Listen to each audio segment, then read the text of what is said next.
આપણે દરેક વ્યક્તિઓ જાણીએ છીએ કે પ્રભુ શ્રી રામના જન્મની કથા શું છે કે દશરથજીએ પુત્ર કામેશથી યજ્ઞ કર્યો હતો અને યજ્ઞના ફળ સ્વરૂપે એમને ખીરનું પ્રસાદ મળ્યો હતો.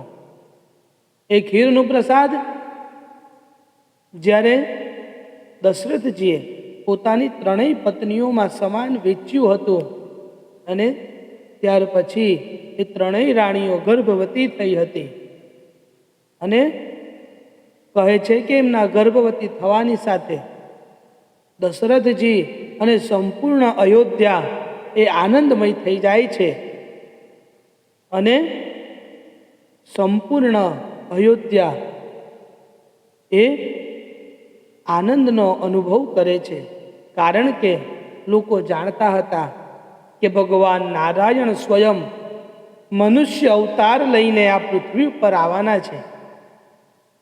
અને કહે છે કે તુલસીદાસજી રામચરિત માનસમાં એક ચોપાઈ લખે છે કે નવમી તિથિ મધુમાસ પુનીતા શુક્લ પુચ્છ અભિજીત હરે ભીતા મધ્ય દિવસ અતિ શીતન ધામા પાવન કાલ લોક વિશ્રામા.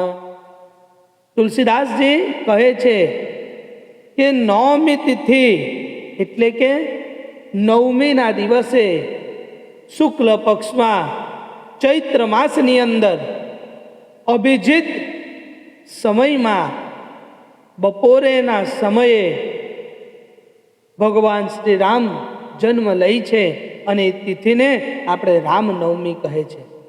કહે છે કે પ્રભુ શ્રી રામના જન્મની સાથે સંપૂર્ણ અયોધ્યા આનંદમય થઈ જાય છે અને ત્યાં સુધી કહેવામાં આવે છે કે પ્રભુ શ્રી રામના જન્મનો ઉત્સવ એ 1 મહિના સુધી ચાલ્યો હતો. સૂર્યદેવ એ અસ્ત થવા માંગતા જ ન હતા, એ માત્ર પ્રભુ શ્રી રામના દર્શન માંગતા હતા.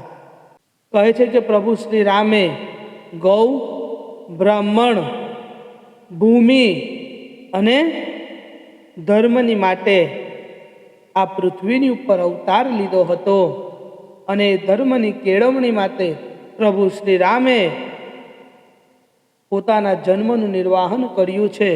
કહે છે કે પ્રભુ શ્રી રામની મહિમા એટલે છે કારણ કે એમણે મનુષ્ય તરીકે અવતાર લઈને ધર્મની સ્થાપના કરી છે. કહે છે કે ભગવાન તો પ્રગટ થઈ શકતા હતા પણ એમણે મનુષ્ય અવતાર લીધો. કહે છે કે લોકો એ સમયમાં કહેતા હતા કે જે ધર્મના નિયમ છે એનું પાલન કોઈ નથી કરી શકતું, પણ પ્રભુ શ્રી રામે બતાવ્યું છે કે જો કોઈ વ્યક્તિ ધર્મના નિયમ ઉપર ચાલે છે તો સંપૂર્ણ સમાજમાં એનું નામ થાય છે.